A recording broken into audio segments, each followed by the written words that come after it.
The silence inside the SUV was more searing than any scream. My son, Robert's, words still echoed in my ears. "If you're not going to do what I want, then stay out on the street. Get lost." When the door slammed shut and the car sped away, leaving me alone in the darkness of a desolate road at 62 years old, with no money, no cell phone, I knew something in me had died forever. What I couldn't imagine was that there, on that desperate night near Boulder, Colorado, a woman in a wheelchair would emerge. She took my hand and whispered, "Pretend to be my daughter, dear. Your son and daughter-in-law are going to regret this bitterly." But before we continue, make sure you are already subscribed to the channel and write in the comments what part of the United States or Canada you are watching this video from. We love to know how far our stories travel. My name is Mary, and until that night I was proud of having raised a brilliant son. Robert was a successful lawyer, married to Christine, a beautiful and ambitious woman. I had given them everything I had, my house, my savings, my trust, all in the name of love. When I had the mild stroke 6 months ago, they took me in at their place, but every day was a new humiliation. I heard Christine complaining about the extra work, the cost of my medications, the space I was taking up in their luxurious condo in New York City. That afternoon, we had gone out for what Robert called a special drive. We drove for hours. I was confused but happy to be out of the house after weeks of confinement. When it started to rain, we got into an argument about the will, which Robert insisted I modify, leaving everything to him and nothing to my niece Jessica, who always took care of me. "Don't you understand, Mum? I'm the one taking care of you now," he shouted at me. When I refused, the car stopped abruptly on the shoulder of a side road, very much like those surrounding the Rocky Mountains. "Get out," Christine ordered from the passenger seat, without even turning to look at me. "But it's raining, son. Where are we?" "Either you sign the documents or you get out right here. We're sick of your ingratitude," Robert replied with a coldness I had never seen in his eyes. When I tried to argue, he simply got out of the car, opened the back door, and yanked me by the arm. I fell into the mud, my legs too weak to support me. The rain mixed with my tears as I watched my own son and his wife abandon me, speeding away into the darkness without looking back. I stayed there, sitting in the mud, the icy drops running down my wrinkled face. The dark sky seemed to be collapsing over me. There was no house nearby, just a poorly lit road and the sound of the rain. The bag that was in the car contained my documents, medications, and the little money I still had. Everything was gone. I tried to get up, but my body was trembling from the cold and fear. My knees gave out, and I fell back to the ground. It was then that I heard the sound of wheels on the wet pavement. I thought it was Robert coming back apologetically, but when I turned, I saw a different silhouette emerging from the fog. It was an older lady in an electric wheelchair, protected by a transparent raincoat. Behind her, a tall man held a huge umbrella. She stopped in front of me, her piercing eyes fixed on my desolate face. "It was your son, wasn't it?" she asked with a firm voice that contrasted with her fragile body. I couldn't answer. I just nodded my head as the tears continued to fall. "Come with me," she told me. "Pretend you are my daughter. Your son and daughter-in-law are going to regret bitterly what they did today." "Who are you? How do you know?" I stammered, confused and scared. She smiled, a smile that combined wisdom and determination. "My name is Eleanor Riley, and I recognize abandonment when I see it. Come on, before you catch pneumonia." The man accompanying her approached, extending his hand to help me. I hesitated for a moment. But what did I have to lose? I was alone, penniless, without documents, without medicine, abandoned in the rain. I took the extended hand, and he helped me up. "This is George, my assistant," Eleanor explained.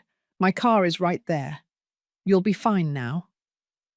As George guided me toward a black car parked a few feet away, I looked at Eleanor and saw something in her eyes that sent a chill down my spine. It wasn't just kindness. It was a steely determination, as if she knew exactly what she was doing and why. I had no idea that night would mark the beginning of such a profound transformation in my life, nor that this mysterious woman, in her wheelchair, held secrets that would forever change my understanding of family, revenge, and, above all, myself.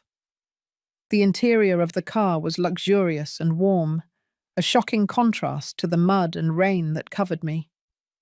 George tucked a blanket over my trembling legs, while Eleanor watched me with unsettling intensity. "Where are we going?" I asked. My voice was still shaking. "To my house," Eleanor replied. "Don't worry. You will be safe there." I looked out the window, watching the desolate road disappear as we followed a route I didn't know.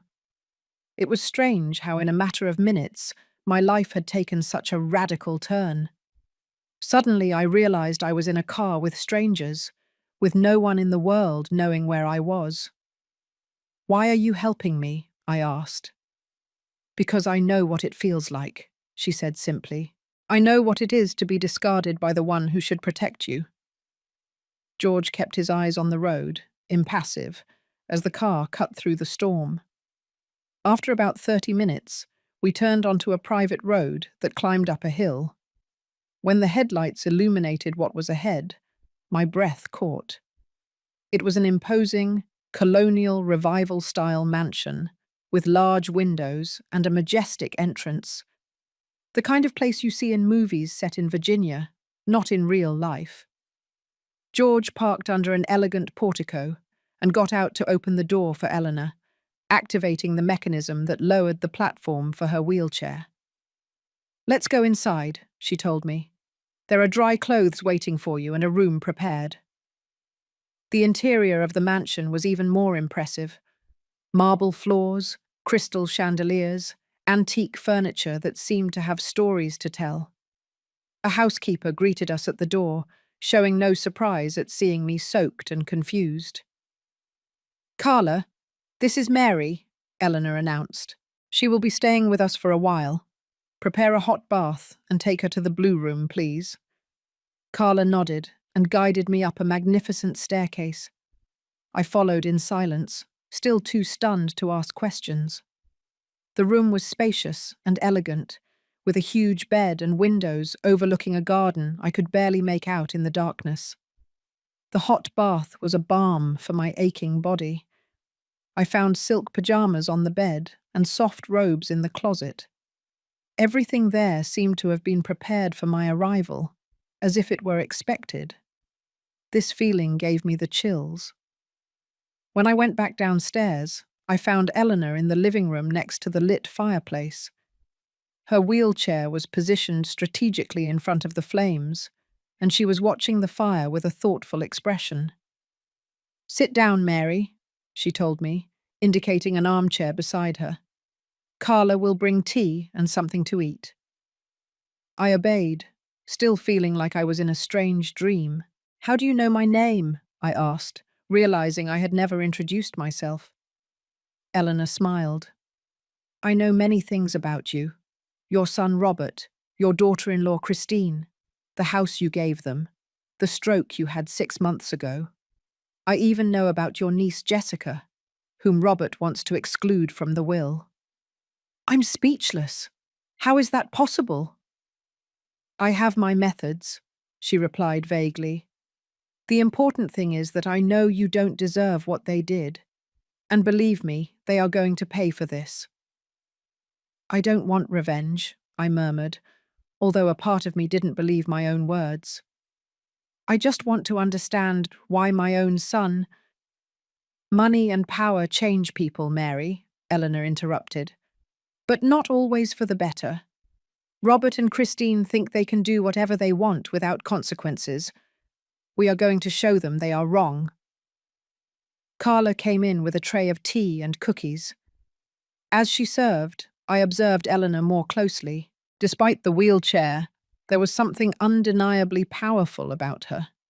Her grey hair was impeccably styled, her clothes were elegant, and her hands, though wrinkled, sported discreet but visibly expensive jewellery. "Who are you, really?" I asked when Carla left. Eleanor took a sip of tea before answering. "I am someone who learned that justice doesn't always come through conventional channels, and tomorrow you are going to discover exactly what that means." That night, lying in the luxurious bed of that mysterious mansion, I couldn't sleep.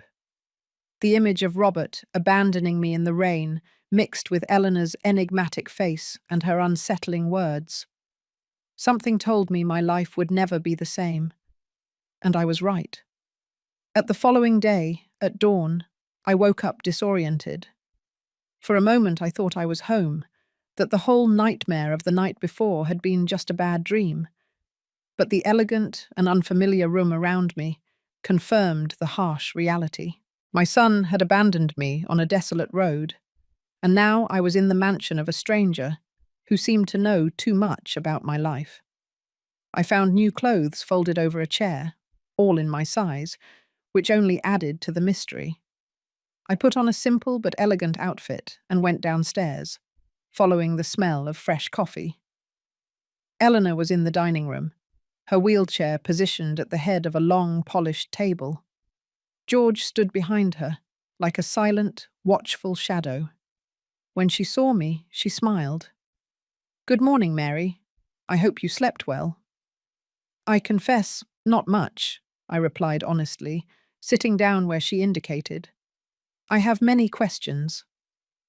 "And you will have answers," she assured me, as Carla served coffee and a full American breakfast. "But first, we need to resolve more urgent matters.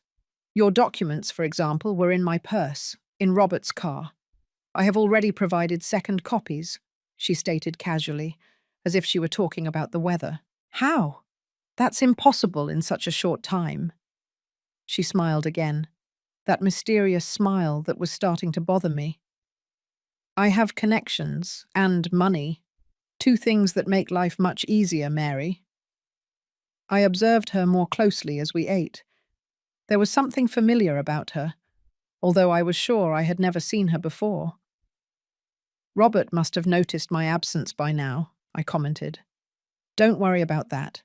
He won't be looking for you." "How can you be so sure?" Eleanor gestured to George, who immediately took a tablet and handed it to me. On the screen, there was a text message sent from my number to Robert. "Son, I caught a ride with a friend. I'm going to stay with her for a while. I need to think about everything. Don't look for me." "But I don't have a cell phone. Mine was—" "In your purse." "I know," Eleanor completed. "That text was sent from a new number, registered in your name, but which Robert doesn't know. He's going to think you changed phones." I was speechless at the level of planning. "Why all this effort? Why do you care what happened to me?" Eleanor set her silverware aside and faced me with an intensity that made me shiver. "Because Robert and Christine are not the first people to abandon someone vulnerable out of greed, and I swore that as long as I lived, I would use my resources to ensure that people like them faced the consequences of their actions." After coffee, Eleanor invited me for a walk through the mansion's gardens. George pushed her wheelchair while I walked beside her, still assimilating everything that was happening. The garden was a spectacle in itself, with fragrant rose bushes, ornate fountains, and marble statues. We stopped under an elegant gazebo, where Eleanor dismissed George with a gesture. "Mary," she began when we were alone, "there's something I need to show you." She took a small remote control from her pocket and pressed a button. To my surprise, a panel slid open on the gazebo floor, revealing an embedded digital screen. With another button, The screen lit up, showing an image I recognized instantly. The condo where I lived with Robert and Christine. "What is this?" I asked, alarmed. "I have cameras installed at several strategic points around your place," she explained calmly. "Watch." The image changed, showing Robert and Christine in the living room. There was no sound, but it was clear they were arguing. Robert looked nervous, running his hands through his hair repeatedly, while Christine gesticulated angrily. "They're arguing about you," Eleanor said. "Christine is worried you might have gone to the police. Robert is assuring her that you wouldn't, that you were always too weak to confront them." I felt a deep pain watching my son talk about me that way, even without hearing his words. How could he know me so little? "Why are you showing me this?" I asked, feeling tears welling up. "So you understand who you're dealing with. They are not remorseful, Mary. They are only worried about the consequences for themselves." The image changed again, showing Robert in the study, on the phone. He looked agitated. "He's talking to his lawyer now," Eleanor explained. "He's asking what happens to his inheritance if you disappear for long enough to be declared deceased." My heart sank. Is my son planning my death? "Not exactly, but he is exploring options to benefit from your absence." I closed my eyes, unable to keep watching. "Why are you doing this? Why do you care so much about my situation?" Eleanor turned off the screen, and the panel closed back up on the gazebo floor. For a long moment, she remained silent, looking at the gardens with a distant expression. 20 years ago," she finally began, "I was a very different woman, healthy, active, with a promising career as a judge. I had an only son, Ethan, and an ambitious daughter-in-law, Grace." Her voice trembled slightly, the first display of vulnerability I had seen in her. "When I suffered an accident that left me paraplegic, they took me into their home. At first, everything seemed fine, but little by little, the comments, the complaints, the humiliation began, exactly as it happened to you." I felt a chill as I realized the similarities between our stories. "One night, after an argument about money, they took me for a drive. Ethan stopped the car in an isolated area and abandoned me there, in my wheelchair, with no phone, no money, nothing." "My God," I murmured, horrified. "I stayed there for hours until a couple found me and called the police. When they rescued me, I made a decision. I would never be a victim again, and I would use everything I had, my legal knowledge, my connections, my money, to get revenge and to help other people in the same situation." "And what happened to your son?" I asked, fearful of the answer. A somber smile formed on her lips. "Ethan and Grace lost everything. Absolutely everything. It took me years, but I managed to prove they had embezzled money from the firm where they worked. He was arrested. She left him. When Ethan got out of jail, he was a broken man, penniless, wifeless, with no future." The way she spoke, showing no remorse whatsoever, scared me. "And you didn't feel sorry? He was your son." "He stopped being my son the moment he left me to die on that highway," she replied coldly. "Since then, I've helped other women like us, Mary. Women betrayed by those who should protect them." "And what do you plan to do with Robert and Christine?" I asked, my heart pounding. "The same," she simply replied. "I'm going to ruin them completely unless you ask me to stop." I looked at her, confused. "Why would you give me that choice?" "Because revenge must be a conscious choice, Mary. I don't want you to blame me later when you realize the extent of what I'm going to do. You need to decide. Do you want your son and daughter-in-law to pay for what they did, or do you prefer to just move on?" I looked at the immaculate gardens around us, trying to process everything I had discovered. A part of me wanted to scream, "No, stop!" to protect Robert despite everything. But another part, a part I barely recognized in myself, wanted to see him face the consequences of his actions. "I need time to think," I finally replied. "Time is something we have plenty of," Eleanor said, maneuvering her wheelchair to head back to the mansion. "But remember, while you're thinking, they are planning how to permanently get rid of you." I followed her back to the house, feeling as if I were walking a tightrope between the past and a future I could barely imagine. In the days that followed, I lived in a strange limbo.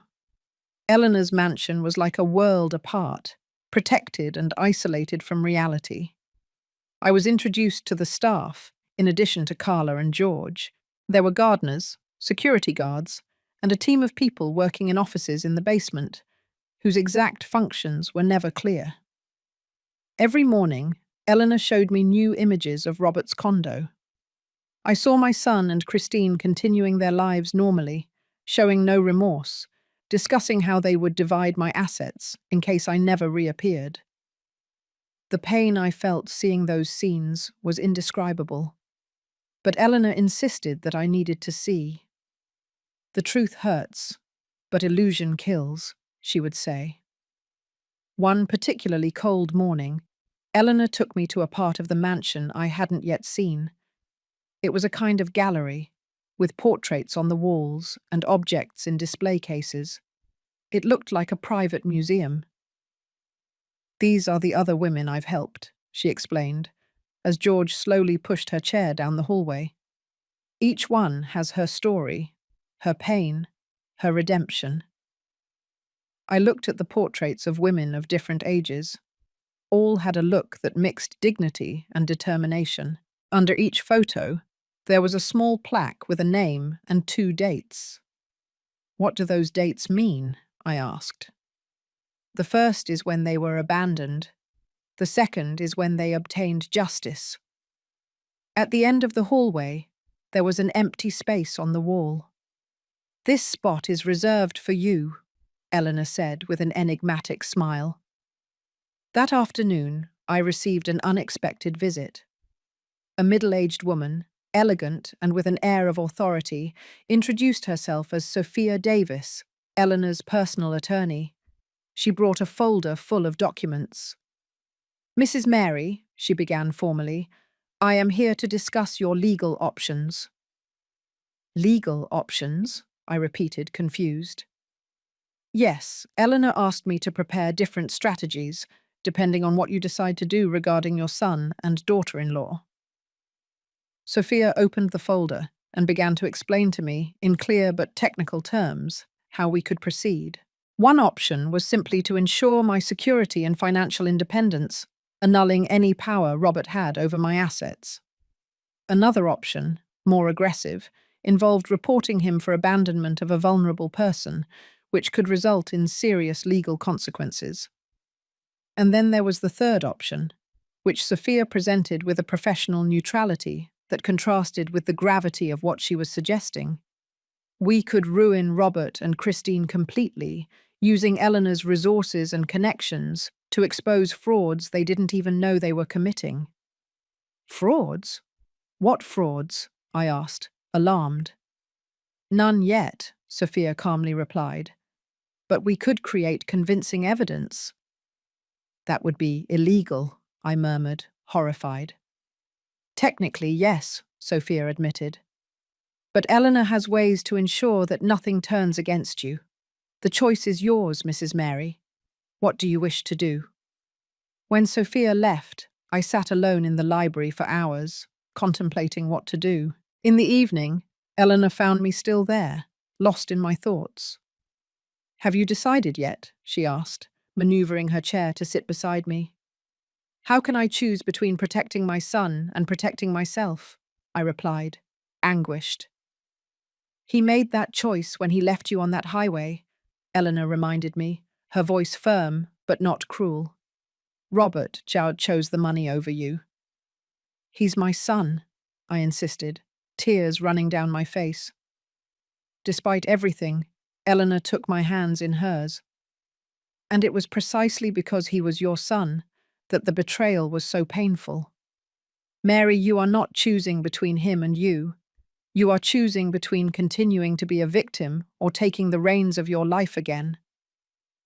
What if I choose to do nothing? What if I just want to leave, to start over somewhere else?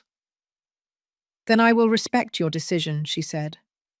I will provide you with a place to live, comfortable and safe. But Robert and Christine will continue to believe they can do what they did without consequences, and they will do the same to others. That night was the hardest since I arrived at the mansion. I dreamed of Robert as a boy, his smiling little face when I took him to school, his first lost tooth, his graduation, his wedding. How had we arrived at this point? Where had I gone wrong? The next morning, I made my decision. I found Eleanor in the garden, admiring the roses that were beginning to bloom with the approaching spring.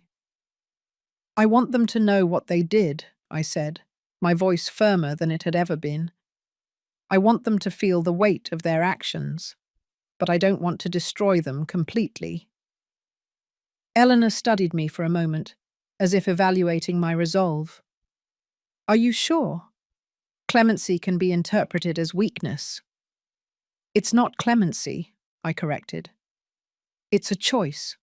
My choice. I want Robert and Christine to lose what they value most, money, status. But I want to give them the chance to rebuild their lives as better people. The chance they didn't give me. A slow smile formed on Eleanor's face. You are stronger than you imagine, Mary, and wiser than I was when I was in your place. That same afternoon, Sophia returned with new documents. The plan was simple but ingenious.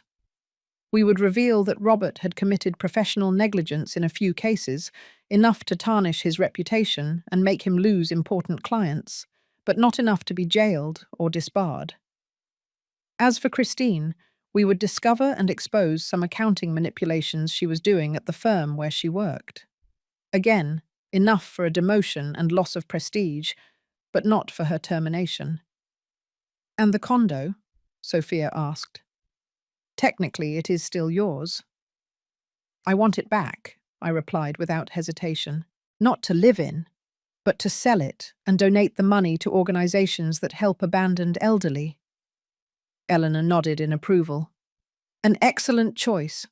And where do you plan to live? That was a question I didn't have an answer to. I don't know. Maybe rent a small apartment. Something I can maintain with my pension. I have a better proposal, Eleanor said. Stay here. Become part of what I've built. Help me find and assist other women like us. I looked around. At the imposing mansion, at the meticulously cared-for gardens, at the empire Eleanor had built from her own pain. It was tempting, but terrifying. Why me? You barely know me. I know enough, she replied. I saw how you reacted when you faced the betrayal. I saw the compassion in your eyes, even when you spoke of punishing your son. You have the balance that I lack, Mary. I tend to go too far. Perhaps you can teach me to find a middle ground. The proposal took me by surprise. I need to think about it. Naturally, she nodded. But while you're thinking, there's something I want to show you. Something that might help with your decision. Eleanor took me to a room I hadn't yet seen, on the mansion's second floor. It was a large space, with several tables and computers, where some people were working intently. On the walls, there were screens showing images of different places, residences, offices, streets.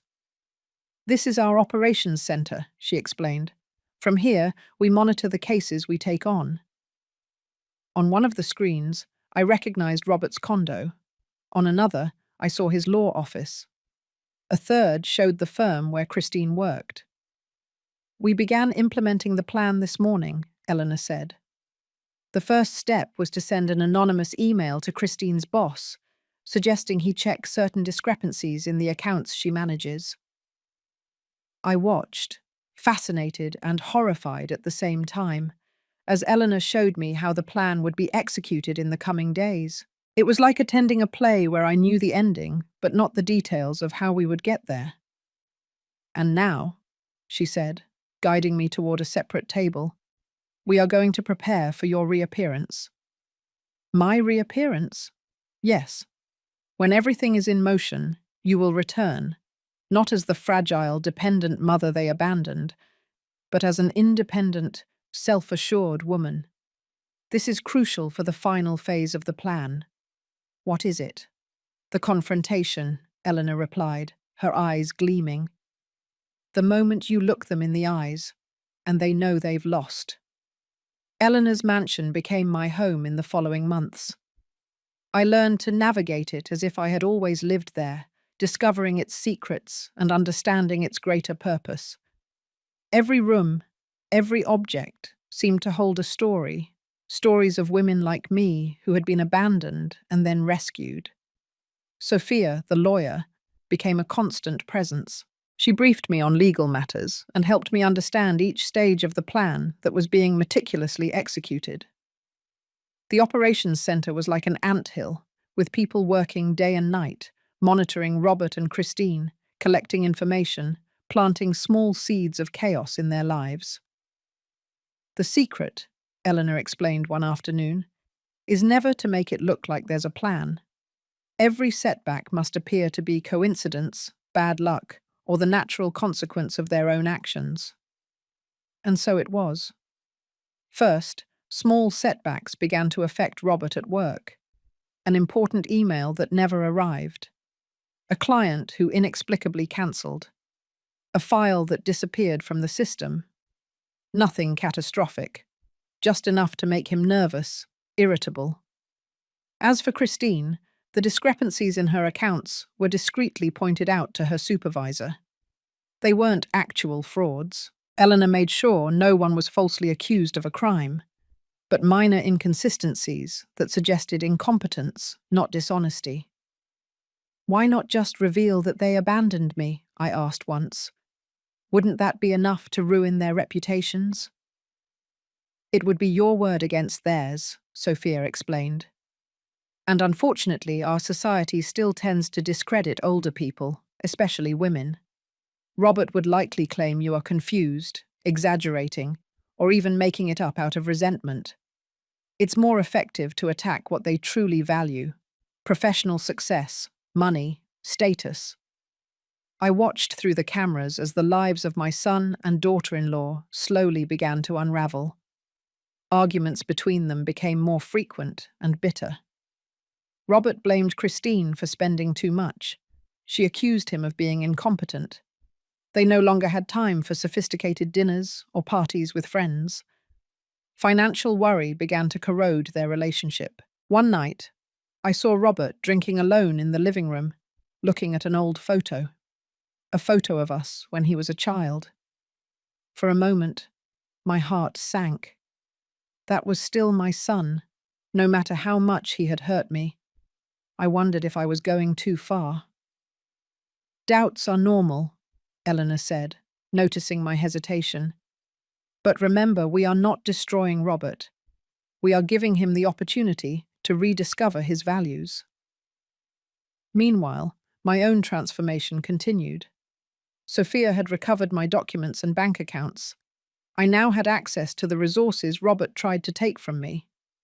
Furthermore, Eleanor insisted that I consult medical specialists to properly treat the after-effects of my stroke. "You have been neglected for too long," she said. With the right treatment, physical therapy, and correct medication, my mobility and energy improved significantly. I also began working with a psychologist, Dr. Claire, to process everything that had happened: the abandonment, the anger, the guilt I still felt for punishing my son. "True healing comes when you understand that you are not taking revenge," Dr. Claire said during one of our sessions. "You are restoring balance." 3 months passed like this, with Robert and Christine facing increasing professional and financial difficulties, while I strengthened physically and emotionally, Then, the day Eleanor had planned from the beginning arrived, the day of the confrontation. "Are you ready?" she asked when I entered the dining room that morning. I took a deep breath. "I think so." "It's not necessary to be sure," she said gently. "Fear is natural. But remember, you are no longer the woman they abandoned on that highway." The plan was simple. Robert and Christine had put the condo up for sale, my home, which I had given them, to cover their rising debts. Sophia had arranged for me to appear as a potential buyer, accompanied by Eleanor. George drove us in a different car, more discreet than Eleanor's usual limousine. Throughout the ride, I tried to calm my racing heart. I would see my son again after months, but in circumstances he could never imagine. We arrived promptly at the appointed time. The house, which I knew so well, looked different now, colder, less cared for. George helped Eleanor with the wheelchair, while I waited, wearing sunglasses and an elegant hat that partially hid my face. The realtor greeted us at the door. "Mrs. Riley," she greeted Eleanor, "and this must be your friend, Mrs. Mary," I replied simply. "Just Mary." We went inside. The house was staged for the visit, but I noticed small signs of decline. A worn sofa, walls that needed new paint, valuables that had disappeared, probably sold. "Are the owners home?" Eleanor asked the realtor. "Yes, Mr. and Mrs. Almond are home. They asked to be present during the showings." My heart raced even faster when I heard approaching footsteps. And then there he was, Robert, my son, thinner and with deep dark circles, but still with that confident gait he had inherited from his father. Beside him, Christine, tense and visibly stressed. "Good day," Robert said, extending his hand to Eleanor first. "Robert Almond, and this is my wife, Christine." "Eleanor Riley," she replied, accepting the handshake. "And this is my friend who is interested in the house." Robert turned to me, his professional smile already on his face, ready to convince me to buy. But when I took off my glasses, the smile froze. His eyes widened in recognition and shock. "Mom?" he whispered, his face turning pale. Christine, who was beside him, let out a small gasp. "It's not possible." "Hello, Robert," I said, my voice surprisingly firm. "Christine, I see you are selling my house." The silence that followed was dense, charged with tension. The realtor, realizing something was wrong, muttered an excuse and discreetly moved to another room. "What? How? Where have you been?" Robert stammered, still in shock. "Does that matter?" I asked, remaining calm. "After you abandoned me on that highway, in the rain, I thought you made it quite clear you didn't care about my whereabouts." "I didn't. It wasn't exactly like that," he tried to argue, casting a desperate look at Christine, who remained paralyzed. "It was exactly like that," I corrected. "You left me to die, Robert. Your own son." "We were stressed," Christine intervened, finding her voice. "You know how difficult it has been taking care of you since the stroke. We didn't intend to leave me alone, without money, without documents, without my medicines," I completed. "How strange, because that's exactly what you did." Robert took a step toward me, his face a mixture of fear and calculation.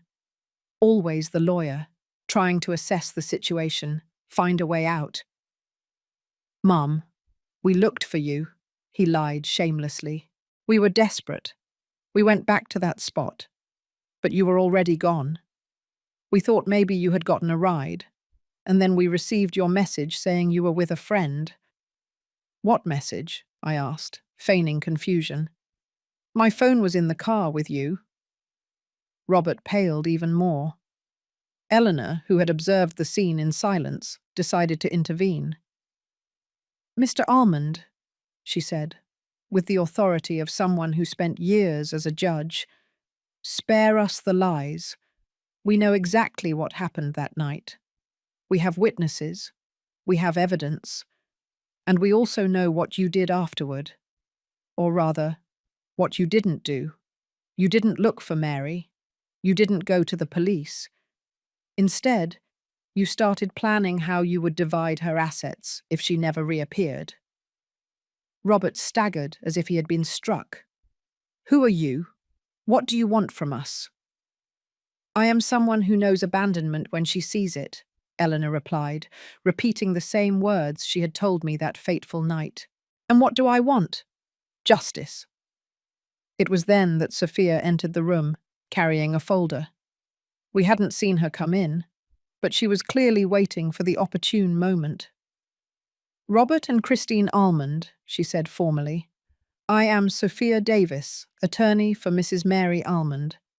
I am here to inform you that, as title holders of this property, you are being evicted. Furthermore, we have enough evidence for criminal prosecution for abandonment of a vulnerable person, in addition to attempted misappropriation of assets." Christine started to cry, not tears of remorse, but of panic.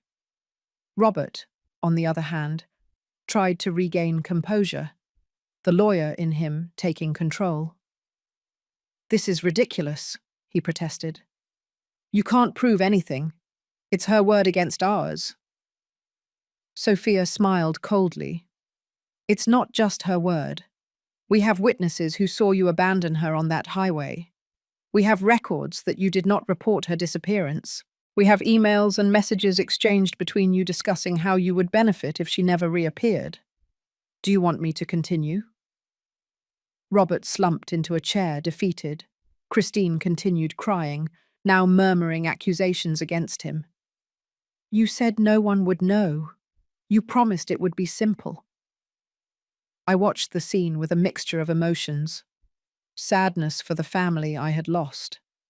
Relief at finally facing the truth. A strange sense of power at being in control of the situation. But mainly I felt pity. Pity for the desperate man in front of me, who one day was the boy I loved more than anything in the world.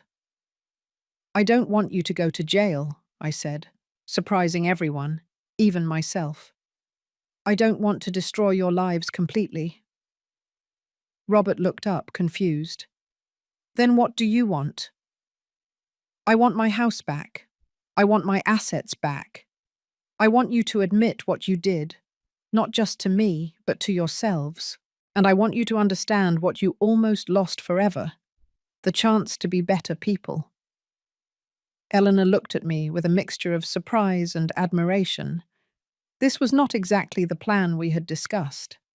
I was supposed to be relentless, to let them face all the consequences. But in that moment, looking at my devastated son, I decided that true justice was not in total destruction, but in the opportunity for redemption. "Sophia," I called, "what would be the terms of a settlement?" The lawyer, professional as always, quickly presented the conditions. Robert and Christine would have a week to vacate the condo. They would return all my assets and documents. They would sign a confession detailing the abandonment, which would be kept as a guarantee. If they ever tried anything against me again, the document would be used. "And in exchange," Sophia concluded, "Mrs. Mary will not press criminal charges against you." There was more, of course, financial consequences, restrictions, but the essential thing was that they would have the opportunity to rebuild their lives, albeit from scratch and with the constant memory of what they had done. Robert and Christine, cornered and out of options, agreed to everything.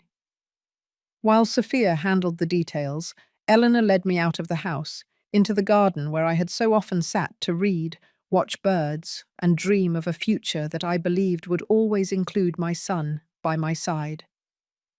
"You forgave them," Eleanor said, not as a criticism, but with curiosity. Why? I looked up at the clear afternoon sky.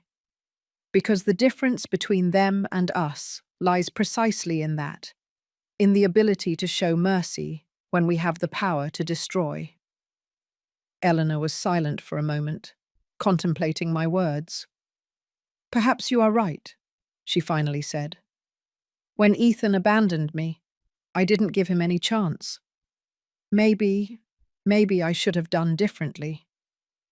For the first time since I met her, I saw genuine vulnerability in Eleanor's eyes.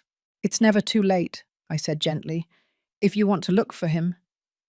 He died 2 years ago, she interrupted, her voice low. Alone, in a public hospital. I only found out after the funeral. I placed my hand over hers. I'm sorry. Me too, she replied. And I realized she was referring not only to her son's death, but to everything that had happened between them, to all the lost opportunities. When Sophia finished with Robert and Christine, we returned to the mansion in silence, each lost in our own thoughts. I had confronted my son and obtained justice, but not in the way I initially imagined. Instead of the bitter satisfaction of revenge, I felt something deeper and more lasting. Peace. And now? Eleanor asked when we arrived. Now, I replied. We start the next phase. The condo I recovered from Robert and Christine was no longer a home for me. It was full of memories, some good, others too painful. I decided to sell it, as originally planned, and use the money to create a foundation dedicated to helping elderly victims of family abandonment. The Aurora Foundation, Eleanor suggested, in honor of the dawn you saw when you left the darkness of abandonment behind. She loved the idea. It will be a more public arm of what we do here, she said. A perfect complement. In the months that followed, I fully immersed myself in the Foundation's work, with the invaluable help of Sophia and Eleanor's team. I discovered skills I didn't know I possessed. For organization, for public speaking, for connecting with other people who had gone through similar experiences. The Aurora Foundation grew quickly, attracting donations and volunteers. We created programs for psychological support, legal assistance, and social reintegration. Each new face that came to us reminded me of where I myself had been just a year before. Lost, desperate, not believing there could be a new beginning. As for Robert and Christine, we kept our distance. But we didn't lose sight of them. Through Eleanor's discreet surveillance networks, I learned that they had moved to a smaller city, where Robert worked at a modest law office, and Christine taught accounting classes. They lived simply, struggling to rebuild their lives. I felt no joy in their difficulties, only the hope that they were learning something valuable. One afternoon, about a year after the confrontation, I received a letter. The envelope was simple, the address handwritten, Robert's handwriting, which I would recognize anywhere. I hesitated before opening it, fearing what it might contain. Eleanor, who was with me in the living room, noticed my apprehension. "Do you want me to leave?" she offered. "No," I replied. "I'd rather not be alone for this." I opened the envelope with trembling fingers and began to read. "Mum, I don't know if you will read this letter, and I wouldn't blame you if you decided to throw it away unopened. I don't deserve your forgiveness or your attention. But I need to say a few things, even if it's just for the paper. What I did to you was unforgivable. There is no justification, although I spent months trying to invent one to feel better. The truth is, I was consumed by greed, by selfishness, and I betrayed the purest and most unconditional love I have ever received in my life, yours. Since that day at the house, Christine and I have lived with the weight of what we did. Our marriage ended 3 months ago, not because of the money or status we lost, but because we finally saw each other for who we really are. I am trying to be a better person. I work as a pro bono lawyer 3 days a week, helping people who can't afford legal representation. It's not much, and it certainly doesn't erase what I did, but it's a start. I saw the Aurora Foundation online. It seems wonderful, exactly what you always wanted to do. I am proud of you, even though I don't have the right to feel it. I'm not asking to come back into your life. I know that bridge was burned by my own hands. I just wanted you to know that your words that day, about giving me the chance to be a better person, meant something. I'm trying to honor that chance. With love, even if I don't deserve to use that word, Robert. When I finished reading, tears were streaming freely down my face. Eleanor reached out and took my hand in a silent gesture of support. "Are you going to respond?" she finally asked. "I don't know," I admitted. Part of me wants to believe he really changed. Another part fears it's just another manipulation. "We can verify," Eleanor offered. "Find out if what he says about the volunteer work is true." I thought for a moment. Yes, let's verify. But even if it's true, I'm not ready to have him back in my life. Not yet. Eleanor nodded, understanding. Time heals, but it leaves scars. Some relationships never go back to what they were, and maybe they shouldn't. Her words resonated with me. Throughout that year, our own relationship had deepened in ways I hadn't expected. Eleanor, with all her toughness and determination, had become not only my mentor, but my closest friend. We shared not just a mission, but a mutual understanding that came from having passed through the same valley of shadows. As the Aurora Foundation grew, so did my role in Eleanor's larger organization. I became a kind of counterpoint to her. Where she saw revenge, I sought redemption. Where she applied force, I attempted compassion. Together we formed a balance that benefited all the women we helped. And there were many. Every month, new stories came to us. Wives abandoned after decades of marriage, older mothers left in hospitals, grandmothers evicted from their own homes by greedy grandchildren. Each story was unique. Each woman had her own pain, but the pattern was painfully familiar. "How can there be so much cruelty in the world?" I asked Eleanor one night, after hearing a particularly shocking case. "It's not cruelty, necessarily," she replied thoughtfully. "It's indifference. People become so obsessed with their own wants and needs that they simply stop seeing others as complete human beings, especially the elderly. It's as if we become invisible after a certain age. But we are changing that," I affirmed, with a conviction that grew every day, one woman at a time. One fall afternoon, 2 years after my rescue, Eleanor called me to her private office, a place where she rarely received anyone. It was an austere room, with a large oak desk, walls covered with books, and surprisingly no visible technology. "Mary," she began, with an unusual seriousness even for her, "I need to discuss something important with you." I sat in the chair across from hers, worried by her tone. "What happened?" "My health is worsening," she said directly, without preamble. "The doctors give me a year at most." The news hit me like a punch. Eleanor, despite the wheelchair, always seemed indestructible to me, a force of nature, unwavering and eternal. "No," I protested. "There must be treatments, specialists." "I've already consulted the best," she interrupted gently. "It is degenerative and irreversible. I've been dealing with this for longer than you imagine." Tears welled up in my eyes. "Why didn't you tell me sooner?" "Because you already had so much to deal with, and because I myself was in denial." She smiled, a fragile but genuine smile. "But that's not why I called you here. I called you because I need you to take over." take over? Of all this, she made a sweeping gesture, indicating not only the office but the entire mansion, the organization she had built. I want you to be my successor, Mary. I was speechless. The responsibility was immense.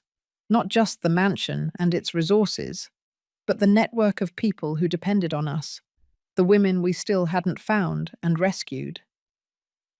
I don't know if I can, I finally admitted. You built all of this from scratch. I'm just— You are exactly who should continue, Eleanor interrupted firmly. You bring what was always missing in my approach: balance, compassion, the ability to see beyond the pain toward the possibility of healing. This organization needs that to survive long term. She opened a drawer and took out a thick folder. Here is everything: legal documents, bank accounts, contacts, information about every current case. Sophia is already aware and will help with the transition. I took the folder with trembling hands. What if I fail? You won't, she replied with unwavering confidence. Do you remember that night, in the rain, when I found you? I told you your son and daughter-in-law would regret it bitterly. And they did regret it, didn't they? But not in the way I originally planned. It was your influence that brought the possibility of redemption into the equation. She reached out and took my hands in hers. That night it changed 2 lives, Mary. Yours, obviously, but also mine. You taught me that justice doesn't have to mean total destruction, that there is strength in mercy. It is that lesson that I want you to continue after I am gone. In the following months, we worked side by side to prepare for the transition. Eleanor taught me everything about the internal workings of the organization, the contacts, the methods, the resources. As her health deteriorated, I took on more and more responsibilities, always with her advice and guidance. It was painful to see her weaken, this woman who had saved me with such strength and determination. But even on her most difficult days, her mind remained sharp as a razor, and her will indomitable. 6 months after our conversation in the office, Eleanor passed away peacefully in her sleep. She was prepared, of course. All arrangements had been made, all documents signed. But nothing could prepare me for the pain of the loss, for the void her absence left in the mansion, in the organization, in my life. The funeral was discreet, as she wanted. Only the closest people, myself, Sophia, George, Carla, and a few other long-time employees. There were no family members. Eleanor had outlived everyone. After the ceremony, I found an envelope in my room with my name on it, handwritten by Eleanor. Inside was a letter and a small gold key. Mary, if you are reading this, I am no longer here. Don't be sad. I lived exactly as long as I needed to live, and did exactly what I needed to do, including finding you. The key I am sending you opens a small box at the bottom of the second drawer of my desk. Inside, you will find something I always wanted to give you but never found the right moment. Remember, what I built was not just an organization of revenge, but a sanctuary for women the world tried to erase. Continue that work, but do it your way. The compassion you bring is what was missing in my approach. And finally, a piece of advice. Never forget that night in the rain, the woman you were and the woman you became. There is power in that transformation, a power that will continue long after we are all gone. With love, Eleanor. With tears in my eyes, I went to her office and opened the indicated drawer. There I found a small carved wooden box. The key fit perfectly, and when I turned it, the lid opened with a soft click. Inside was an old black and white photograph of 2 young women smiling at the camera. I turned it over and read the inscription on the back. Eleanor and Elizabeth, 1965. Next to the photo, there was a silver brooch in the shape of an aurora sun rays being born on the horizon. I immediately recognized the face of the other woman in the photo. It was my mother, Elizabeth, who had passed away more than 10 years ago. Eleanor had known her. They had been friends. Suddenly, everything made sense. Eleanor had not found me by chance that night. She had looked for me, perhaps watched me for some time, waiting for the right moment, or the most desperate moment, to intervene. I placed the brooch over my heart, feeling a connection that transcended time, uniting 3 generations of women, my mother, Eleanor, and myself. Each of us had faced abandonment in our own way, and now it was my turn to transform that pain into purpose, that loss into a legacy. That night, alone in the office that was now mine, I made a promise. To Eleanor, to my mother, to all the women who were still out there, waiting to be found. I would continue. 5 years have passed since Eleanor's death. The mansion remains as it was, imposing and welcoming at the same time, but its purpose has expanded in ways that perhaps even she could not foresee. The Aurora Foundation became a nationally recognized organization, with branches in 3 states. We no longer work in the shadows. Although certain operations still require discretion, most of our work now happens in the light of day, with the support of authorities, other organizations, and even politicians who share our mission. I transformed part of the mansion into a permanent refuge for older women who have nowhere to go. The rooms that were once empty are now full of life, of stories, of women who found not only shelter, but a new family. Carla, now in her 70s, is practically the grandmother of everyone. George is still with us, although his responsibilities have changed. Instead of just a chauffeur and bodyguard, he now coordinates our security team, training young people to help in the rescue and protection of our protégés. Sophia became my closest partner in the Foundation's administration. Her legal expertise remains invaluable, especially now that our work is more public. Together, we managed to pass state laws that increase protection for the elderly and criminalize abandonment more severely. As for Robert, we maintained minimal contact throughout the years. We verified that he really was working as a volunteer lawyer, helping people without resources. Eventually, I responded to his letter, a brief but honest reply, saying that although I couldn't forget what had happened, I recognized his efforts to change. We established a cautious truce, with rare phone calls on special dates and occasional email updates. He never remarried after Christine. He is fully dedicated to social work and, as far as I know, lives a modest but dignified life. In the few times we have met, there is always a palpable awkwardness between us.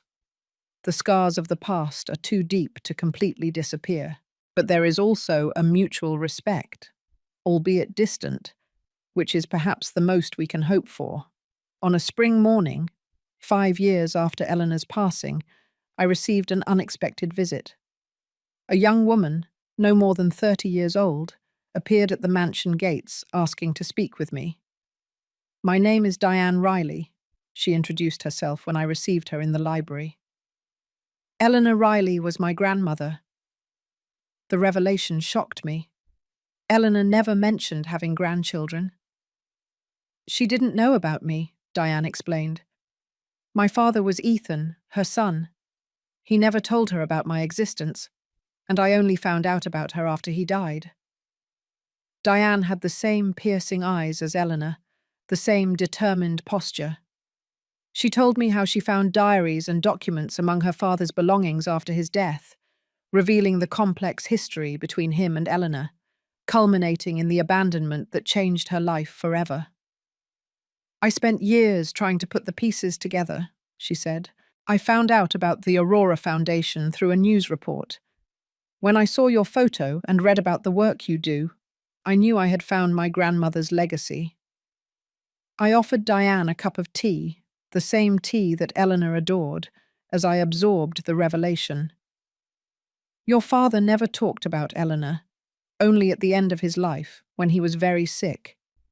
He spoke of a strong woman who had built an empire from nothing, and how he had made the biggest mistake of his life by abandoning her. Diane paused, looking out the window at the gardens. He died with remorse, but also with a strange peace, as if he knew his mother had found a greater purpose. She found it, I confirmed, and she also helped many other people find theirs. Diane smiled shyly. That's why I'm here. I want to know about the work she was doing, that you are still doing. I want to be a part of this, if you'll allow me. I'm a social worker. I've been working with the elderly for 5 years. I looked at the young woman in front of me. Eleanor's blood, the continuation of her lineage that she never knew existed. There was something poetic in that, a cosmic justice that closed a cycle. Eleanor had lost a son, but now her granddaughter returned, as if the universe were trying to balance things. I think Eleanor would be very happy to know you exist, I said, feeling tears in my eyes, and even happier to know you want to continue her work. In the following months, Diane became an integral part of the Aurora Foundation. Her training as a social worker brought a new perspective to our programs. She had Eleanor's determination, but also a sensibility that probably came from her own experiences. Growing up with a father marked by remorse, seeking redemption.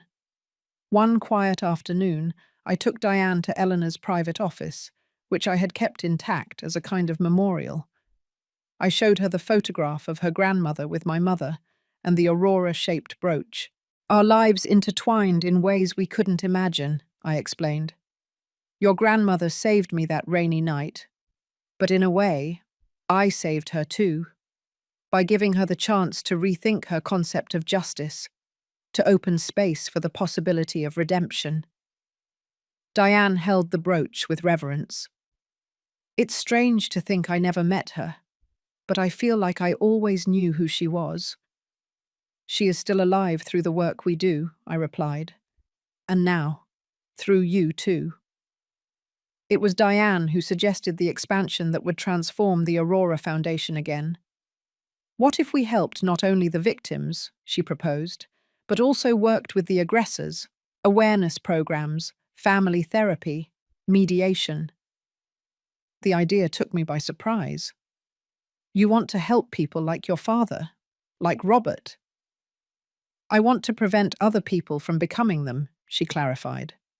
Prevention is just as important as rescue. Imagine if someone had intervened before your son abandoned you on that highway. Diane's proposal was bold, but it made sense. It was the logical next step. Not just picking up the pieces after the tragedy occurred, but working to prevent families from breaking apart in the first place. It was something that would never have occurred to Eleanor, with her more binary vision of victims and aggressors, but that aligned perfectly with my own journey of understanding and forgiveness.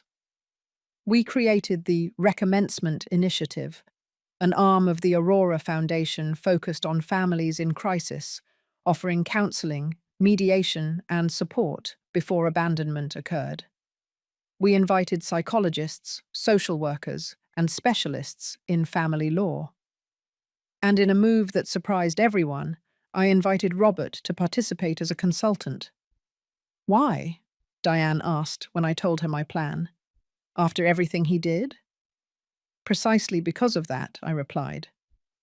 Robert lived both sides of this story. He was the son who abandoned his mother, but he is also someone who went through the painful process of recognizing his mistake and trying to repair it. His experience is valuable. The first meeting between Robert and me at the Foundation's facilities was tense and emotionally charged. He looked older than his 50s, with completely grey hair and deep worry lines on his face. When I introduced him to Diane and explained who she was, I saw something in his eyes. A mixture of recognition and perhaps envy, because she had had the courage to seek a connection that he had destroyed. "Why are you doing this?" Robert asked me when we were alone. "Why give me this opportunity?" "Because I believe people can change," I answered honestly. "Not completely, perhaps. Not to the point of erasing the past, but enough to create a different future." He nodded, visibly fighting back tears. "I don't deserve your generosity." "It's not about deserving," I said. "It's about choice. My choice. And yours too, if you choose to accept." Robert accepted, and his work in the Recommencement Initiative proved surprisingly valuable. His ability to speak with families in crisis, especially with adult children overwhelmed by the care of elderly parents, came from a place of genuine understanding. He knew the desperation, the frustration, the dark thoughts that could lead someone to consider abandonment as a solution. "I am not here to judge you," he would tell the support groups. "I am here because I have been in the darkest place possible, and I can say with certainty, there is a way back." As the program grew, I began to notice something fascinating. The presence of Diane and Robert in the same organization created a strange parallel with the original story of Eleanor and Ethan. It was as if the universe were giving us a second chance, not to erase the past, but to rewrite it with a different ending. One evening, after a particularly intense day at the foundation, I found myself alone in the garden, sitting in the same gazebo where Eleanor had shown me the images of Robert and Christine so many years ago. The moonlight illuminated the rose bushes, and the scent of the flowers filled the air. "I hope you are proud," I murmured to the starry sky, imagining that perhaps, in some way, Eleanor could hear. "We transformed your legacy into something even greater than you imagined." A gentle breeze caressed my face, gently swaying the roses. For a moment, I had the distinct sensation of not being alone, as if a familiar and affectionate presence was by my side, nodding in silent approval. I remembered the night it all began, the relentless rain, the cruel abandonment, the mysterious figure emerging from the darkness in her wheelchair. "Pretend to be my daughter. Your son and daughter-in-law are going to regret this bitterly." Eleanor was right, but not in the way she had initially imagined. The regret came, but also the possibility of redemption, for Robert, for Diane, for myself, and perhaps, in some way, even for Eleanor, through the work we continued. At 67 years old, I was no longer the fragile, frightened woman who had been left on that highway. I found an inner strength I didn't even know I possessed, an ability to transform pain into purpose, abandonment into connection. And most importantly, I discovered that it is never too late to start over, even after the worst betrayal, even on the darkest nights.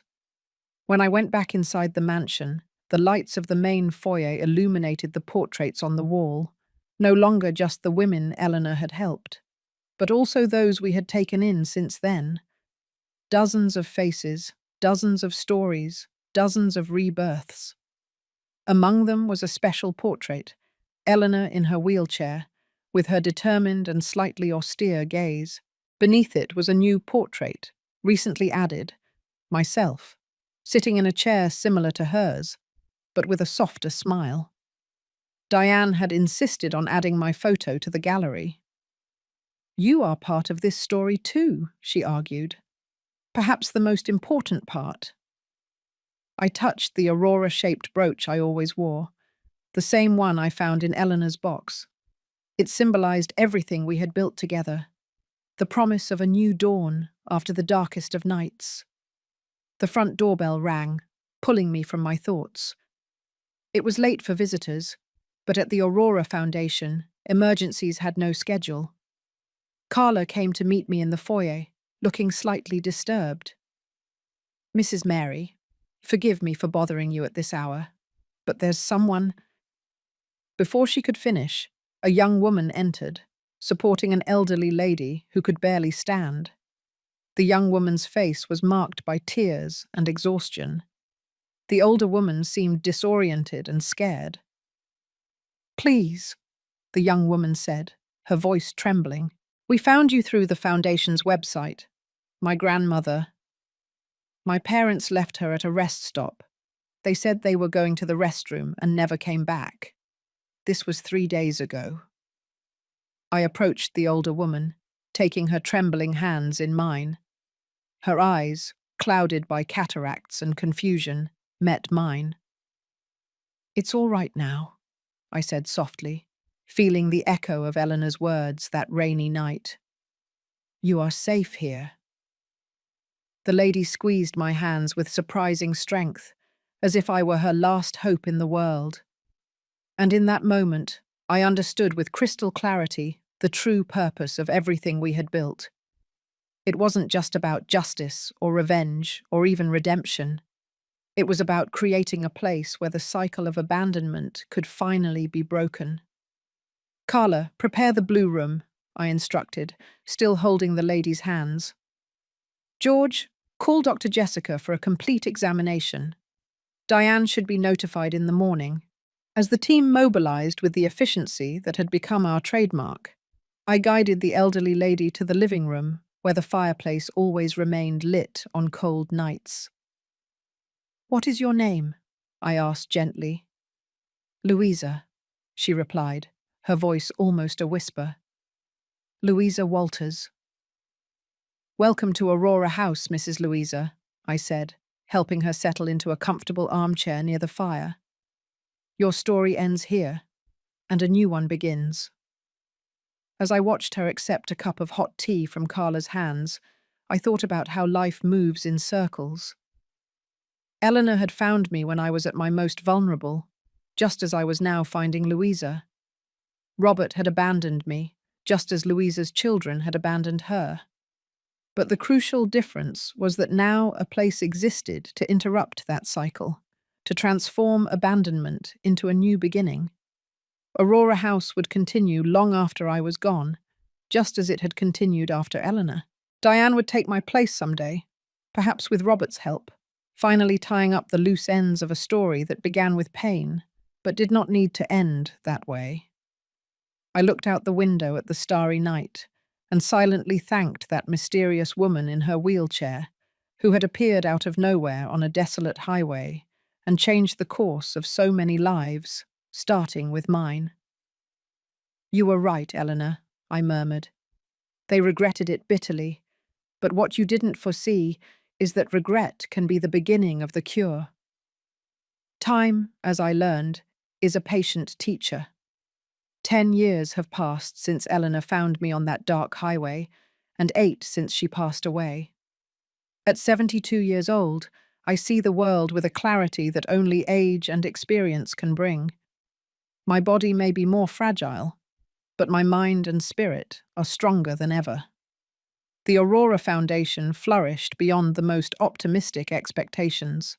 We now have 12 shelter homes across the country, each following the model that started in this mansion.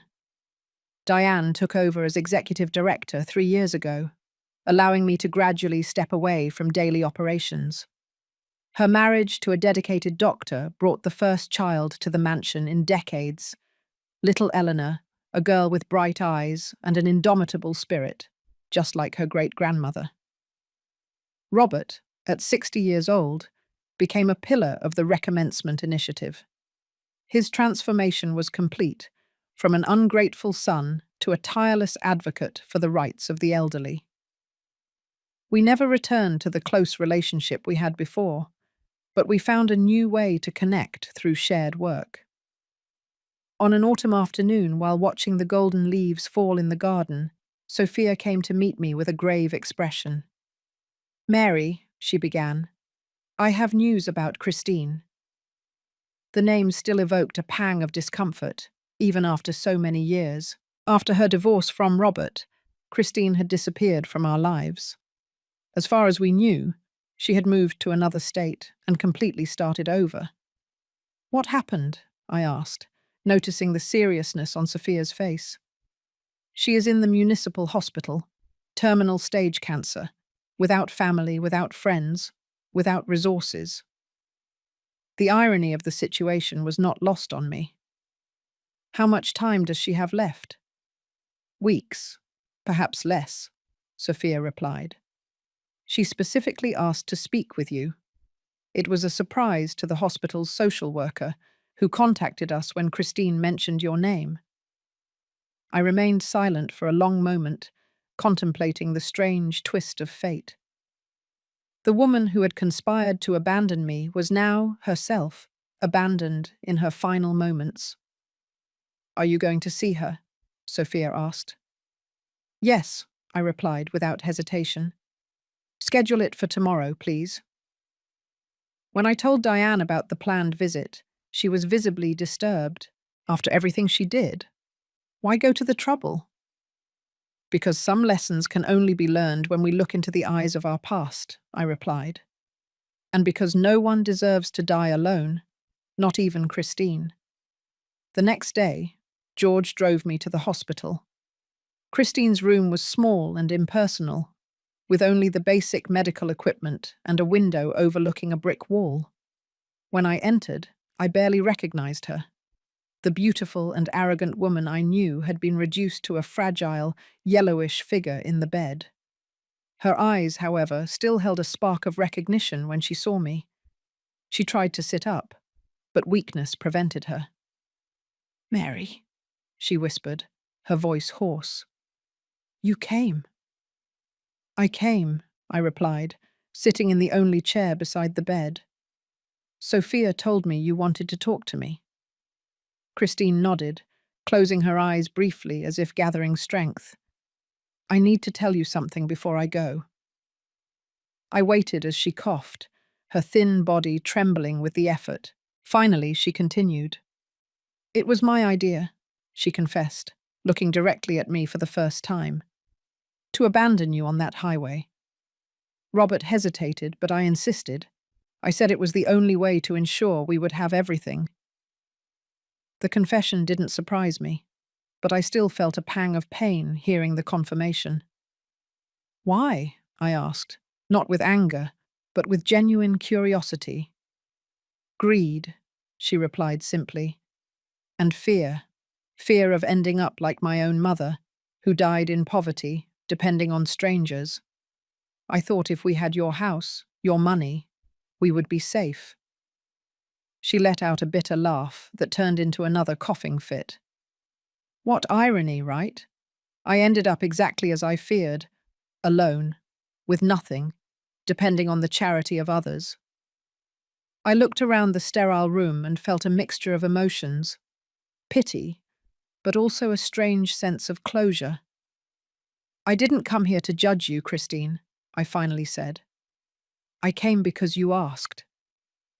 She extended a trembling hand in my direction. I hesitated for a moment before taking it in mine. Her skin was cold and dry as paper. "I wanted to ask for forgiveness," she said, tears running down her sunken cheeks. "Not because I deserve it, but because I need to say it before I leave. What we did, what I did, was unforgivable." Silence filled the room as I considered her words. Years ago, it would have been impossible for me to offer forgiveness to this woman. But time and experience had taught me lessons that the younger Mary could never understand. "I forgive you, Christine," I finally said, surprising us both with the sincerity in my voice. "Not because what you did was acceptable, but because forgiveness shall freeze me as much as it frees you." Tears of relief ran down her face. "Thank you," she whispered. "There is one thing more I need to ask." "What?" "I don't want to die here," she said, looking at the impersonal walls. "Alone, in a cold place like this." I immediately understood what she was asking. It was a bold request, considering our past, but also deeply human. "I'm going to talk to the doctors," I said, getting up. "If your condition allows the transfer, you can spend your last days at Aurora House." The surprise and relief on her face were palpable. "Why?" she asked, echoing my own question from moments before. "Why would you do this for me?" Because Aurora House exists precisely for people who have been abandoned, I replied. And regardless of what you did in the past, I believe everyone deserves dignity at the end. 3 days later, Christine was transferred to Aurora House. Diane initially protested, but ended up accepting my decision. Robert, surprisingly, supported me from the beginning. "She's dying, Mum," he simply said. "Revenge no longer makes sense at this point." We installed Christine in an airy room with a view of the garden. In the days that followed, I saw the surprise in her eyes every time she received gentle care, a kind word.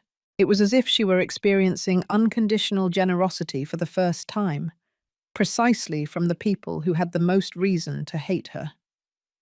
A week after her arrival, she called me to her room. She was visibly weaker, her breathing laborious, her eyes sunken in dark sockets. "I need to ask," she said with difficulty. "That woman in a wheelchair, the one who found you that night, who was she?" The question took me by surprise. "Why do you want to know?" "Because in the last few days, I've been dreaming of her," Christine replied. "In my dreams, she watches me, not with anger, but with understanding, as if she knows something I still don't understand." I sat by her bed, adjusting the pillow so she could breathe better. Her name was Eleanor Riley. She was a former judge who dedicated her life to helping women who had been abandoned like me, like she herself was once. Christine's eyes opened slightly. "She was too?" "Yes," I confirmed. "By her own son, in circumstances similar to mine." "And what happened to her son?" I hesitated, considering whether I should tell the whole story. "He suffered the consequences of his actions. He lost everything, and eventually died alone, never having reconciled with his mother." Christine closed her eyes, absorbing the information. "But with Robert and me it was different," she murmured. "You gave us a chance at redemption." "Yes," I agreed. "That was my choice. And Robert's." A faint smile touched her pale lips. "Thank you for that last lesson, Mary, for showing me there is another path besides retribution." 2 days later, Christine passed away peacefully in her sleep. Robert was by her side, not as an ex-husband, but as a fellow human being on her final journey. We arranged a simple but dignified funeral. To my surprise, several residents of Aurora House attended, women who had only known Christine in her last days, but who understood, perhaps better than anyone, the value of a compassionate ending. After the funeral, Diane found me in the garden, sitting in my favorite spot near the rose bushes. She sat beside me in silence for a while before speaking. "I never fully understood why Grandmother chose the name Aurora for all this," she finally said. "But I think I understand now." "Oh, really? What?" I asked, curious. "The aurora comes after the darkest night," she explained. "It's not just the end of the darkness, but the announcement of a new beginning. What you did for Christine showed me that that new beginning is possible even in the final moments of a life." I smiled, touched by her understanding. "Eleanor would have been proud of you." "Of both of you," Diane corrected. "You completed what she started, Mary. You transformed a project of justice into a mission of healing." That night, alone in my room, I reflected on the strange path life had traced for me. 10 years earlier, I was a broken woman, abandoned on the side of a dark highway, without hope or future. Now, I was the matriarch of a true family, not of blood, but of shared purpose. I picked up the aurora-shaped brooch, which I never left without, and held it up to the light. The golden rays seemed to pulse with life of their own, as if containing the essence of all the stories that intertwined in this mansion over the years. Eleanor, Ethan, Robert, Christine, Diane, myself, and so many other women who had found their way to us. Abandonment, I realized, didn't have to be the end of the story. It could be, paradoxically, the beginning of something new, an opportunity to discover an inner strength we perhaps never knew we possessed. For Eleanor, that discovery led her to create an empire of justice. For me, it led to a mission of compassion and healing, and for future generations, for Diane, for little Eleanor, for all the women who would still cross the gates of Aurora House. Perhaps it meant the chance to break the cycle completely, to create a world where no woman needed to fear being discarded when she was no longer considered useful or convenient. As sleep enveloped me, I had a clear vision of Eleanor, not in her wheelchair, but standing, strong and proud as she must have been before the accident. Beside her was my mother, Elizabeth, both smiling with approval, and between them a figure I recognized as Ethan, Eleanor's lost son, finally reconciled with his mother in the peace that transcends this life. "You did well," they seemed to say. "You completed the circle." I woke up with the first ray of sun coming through the window. A new day, a new beginning. The aurora had arrived again, as it always did, dissipating the shadows of the night, and I was ready to receive it, grateful for the winding road that brought me here, even with all its pains and challenges. Because in the end, I understood the deepest lesson Eleanor had taught me that rainy night. Sometimes, it is precisely in the moment we are abandoned that we discover who we really are and what we are capable of. And that discovery can change not only our own life, but the lives of entire generations. Now, if you liked this story, click subscribe and tell me in the comments what part left your jaw dropping. Oh, and don't forget to become a member to get access to exclusive videos that I don't publish here. I'll wait for you there.